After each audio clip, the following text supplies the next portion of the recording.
Bonjour et bienvenue dans le podcast Audarise, le podcast qui permet de t'élever avec audace. Je suis Stéphanie, coach certifiée spécialisée en leadership.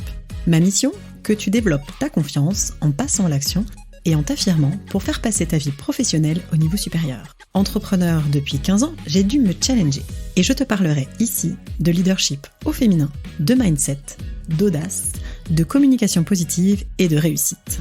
Allez, installe-toi confortablement, c'est parti. Et nous voici dans l'épisode 13. Dans cet épisode, je vais te parler de comment se motiver pour passer à l'action. En connaissant tes leviers de motivation, ça va te permettre d'en finir avec la procrastination pour pouvoir aller de l'avant, te lancer, te challenger et pouvoir enfin avancer efficacement. Je te parle souvent du syndrome de l'imposteur. Effectivement, quand on a un manque de légitimité, on peut se sentir bloqué pour agir et procrastiner. Ceci dit, c'est pas toujours la raison pour laquelle on ne passe pas à l'action. Dans plusieurs cas, c'est aussi autre chose, notamment ce manque de motivation qui va jouer. On peut se sentir compétente et pourtant ne pas se lancer. Alors pourquoi ? Dans cet épisode, je vais donc te parler des origines de la procrastination et de pourquoi tu repousses tes échéances, tes objectifs, pourquoi tu n'avances pas, d'où vient cette perte de motivation.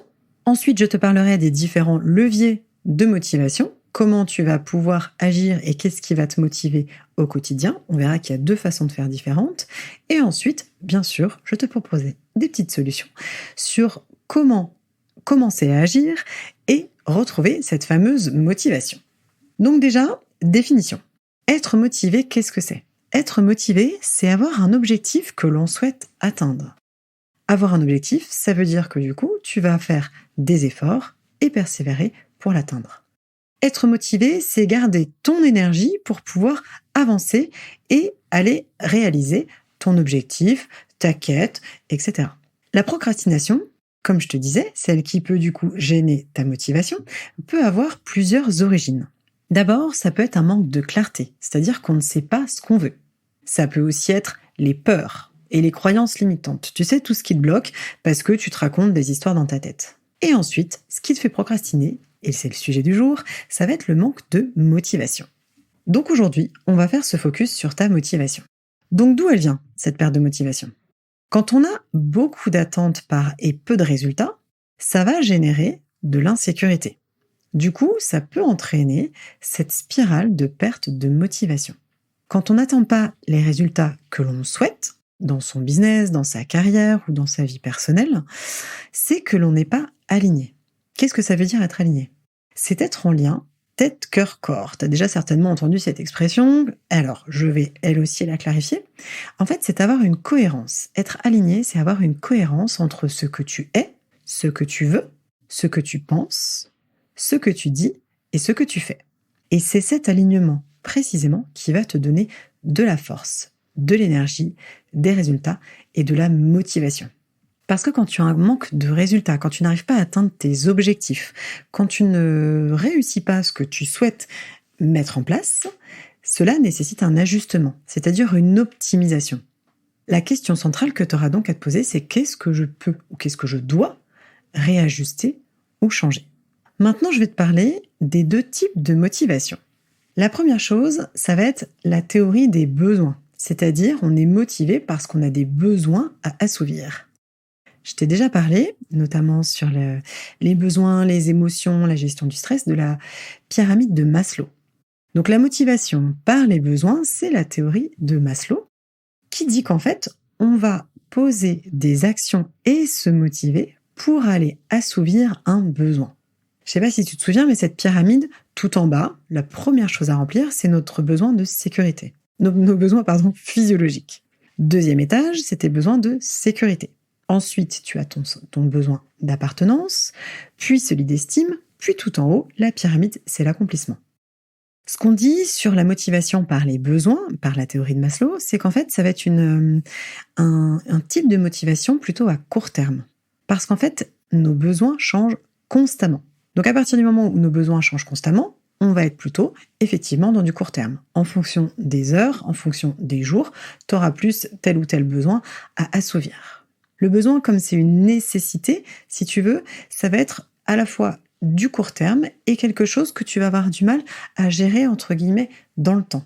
C'est une motivation qui va être peut-être plus primaire. Ce qu'on a du coup proposé, c'était que dans la partie professionnelle, on allait inverser cette pyramide de Maslow. C'est-à-dire que finalement, si tu veux pouvoir te sentir bien au niveau professionnel, on va la prendre dans l'autre sens. C'est-à-dire que ton besoin prioritaire, ça va être l'accomplissement. Ensuite, l'estime et la confiance, la reconnaissance des autres. Et ensuite, l'appartenance, puis la sécurité, puis les besoins physio. Donc c'est une façon de tempérer un petit peu tout ça. L'autre chose qui a été mise en avant pour la motivation, notamment au niveau professionnel, c'est la motivation par les attentes. C'est ce qu'on appelle la théorie de Vroom. V-R-O-O-M. Ça veut dire quoi, la motivation par les attentes? Ça veut dire que tu vas te mettre en action parce que tu as des attentes, parce que tu as envie de quelque chose. Et on l'a basé sur 3 critères qui sont indissociables, qui sont même indispensables et qui vont contribuer à ta motivation globale. Là, on va être plus dans une motivation sur le long terme.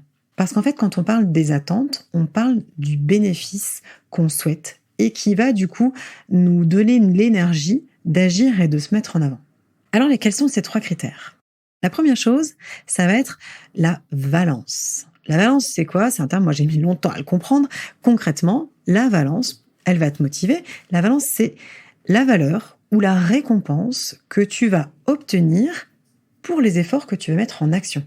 C'est-à-dire qu'en fait, pour te motiver, tu vas te demander, si je me lance tel défi, si je me lance tel objectif, quel va être le bénéfice pour moi? Quel va être le gain? Est-ce que atteindre cet objectif, ça aura de la valeur pour moi? Donc du coup, je te renvoie à l'épisode 12, celui de la dernière fois, où je te parlais de la réussite. En fait, pour pouvoir répondre à quelle est la valeur de l'effort, quel bénéfice je vais en tirer, tu vas pouvoir aller te poser la question de quelle est la vraie richesse pour moi? Qu'est-ce que je souhaite? Pour savoir finalement si ça vaut le coup de te challenger. Deuxième critère, c'est ce qu'on appelle l'instrumentalité. L'instrumentalité, pareil, une notion un petit peu abstraite, mais concrètement c'est quoi? C'est la probabilité qu'avec tes actions, tu puisses satisfaire tes attentes. Est-ce que du coup, tu as de grandes chances d'y arriver ou est-ce qu'au contraire, tu vas plutôt avoir tendance à te décourager? Donc l'intérêt, à ce moment-là, pour garder ta motivation et ne pas te décourager, et pouvoir du coup booster ce deuxième critère d'instrumentalité, ça va être de te fixer des objectifs SMART. Et j'y reviendrai, c'est-à-dire des toutes petites étapes pour pouvoir avancer pas à pas. Troisième critère de cette motivation par les attentes, c'est ce qu'on appelle l'expectation. L'expectation, c'est quoi? Ça répond à la question, est-ce que j'ai les capacités et les compétences pour réussir ce qu'on me demande? Ça va nécessiter quoi du coup? D'avoir la reconnaissance de notre valeur, de nos compétences. Donc soit une reconnaissance qu'on se donne à soi-même, surtout quand on travaille et qu'on est entrepreneur, qu'on travaille seul. Et ça va être aussi les feedbacks positifs. Quand on est en entreprise ou quand on travaille avec des clients, ça va nous permettre de nous dire « Ok, j'ai les capacités. Est-ce que sinon, j'ai besoin d'une formation nécessaire pour avancer ?» En fait, cette expectation, ce troisième critère, c'est est-ce que j'ai confiance dans mes capacités et dans ce que je suis capable de faire et d'apporter. Donc pour cette motivation par les attentes, tu as besoin des 3 critères, c'est-à-dire de savoir que pour être motivé, c'est quelle récompense tu vas obtenir, est-ce que tu as de la probabilité d'y arriver, et est-ce que tu as les compétences pour l'atteinte de cet objectif. Si tu peux avoir un des critères qui est nul, tu vas diminuer complètement ta motivation. Tu as besoin que chacun de ces critères soit valorisé et soit pris en compte. Donc à chaque fois, pose-toi la question, est-ce que je suis motivé ou pas?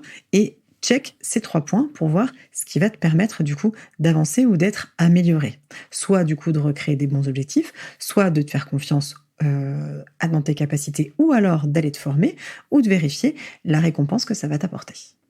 C'est bien mignon tout ça, mais comment on va faire du coup pour agir et se motiver? Pour pouvoir, au-delà de cette histoire de motivation par les besoins ou par les attentes, ce qui va être important, c'est de savoir pourquoi tu fais les choses. Quelle est l'origine de ta motivation? Qu'est-ce qui te pousse à agir? Quand tu restes centré sur ce pourquoi je fais les choses, ça va te donner l'énergie. Tu vas chercher en fait au fond de tes tripes ce qui t'anime. Et comme ça devient ta cause, ton graal, ce qui te fait vibrer, du coup, tu vas pouvoir justement mettre de l'énergie dans ce projet. J'ai déjà utilisé le terme vibration parce que je suis déjà passée au point suivant qui est deuxième motivation, c'est de trouver ce qui t'amène de la joie. En te connectant à la joie, tu vas pouvoir avoir l'énergie créatrice. Dans le podcast sur les émotions, je te parlais justement de cette énergie de joie qui va être une énergie créatrice, une énergie motrice. Il faut que tu te rappelles que quelque chose qui te met en joie va être fait de façon beaucoup plus légère, beaucoup plus facile, beaucoup plus fluide. Donc que la joie montre le chemin. Si tu manques de motivation, demande-toi, est-ce que ce projet est quelque chose qui te stimule, qui te fait envie, qui t'amène de la joie, de la légèreté, du bonheur, etc.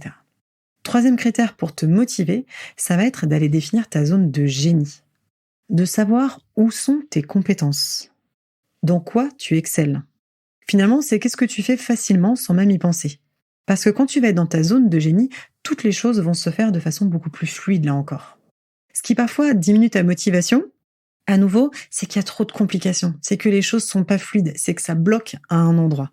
Donc du coup, en définissant ta zone de génie et tes compétences, ce que tu fais facilement, tu vas pouvoir libérer aussi ton potentiel et ta motivation va s'en ressentir.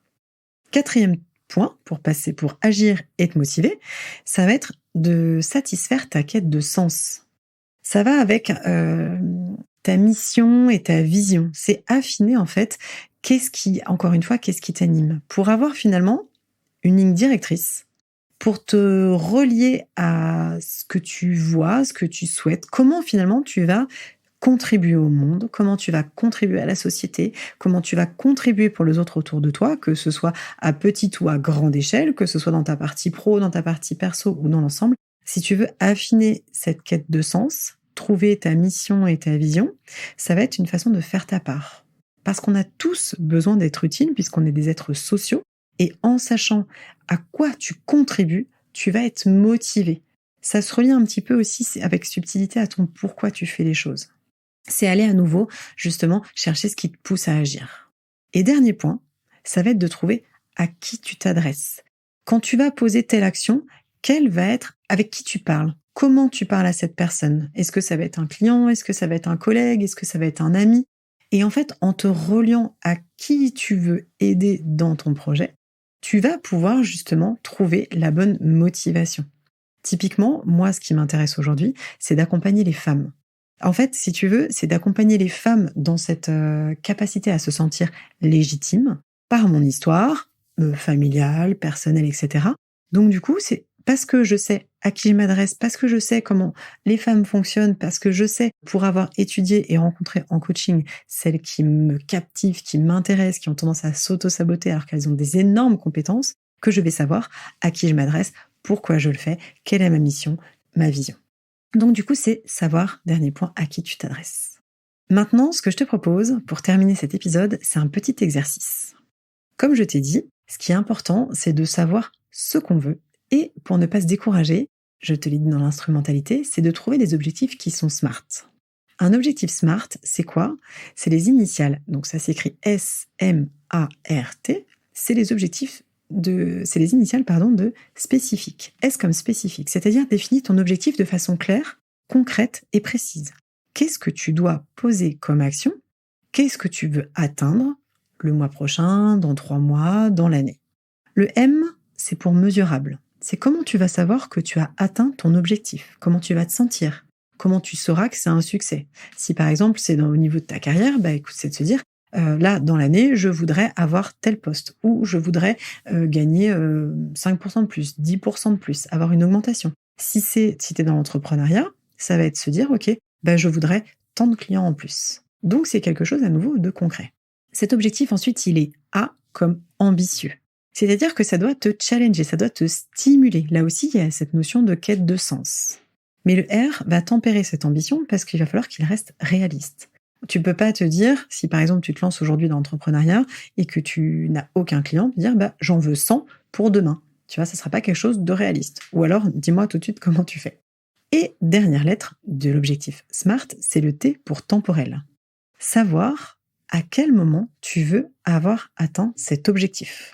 Ce qui va te permettre justement d'aider à ce qu'il soit réaliste tout en étant aussi ambitieux. Quand tu poses une date, tu vas t'engager. Du coup, tu vas te motiver, tu vas te mettre en action avec une deadline. On est nombreuses, je sais, à travailler avec une deadline et parfois dans l'urgence à la fin. Donc cette deadline, ça va être ton engagement de toi envers toi pour garder ta motivation, pour garder ton focus sur l'objectif que tu souhaites atteindre. Petit point supplémentaire pour affiner encore plus ton objectif SMART, c'est qu'il soit écologique.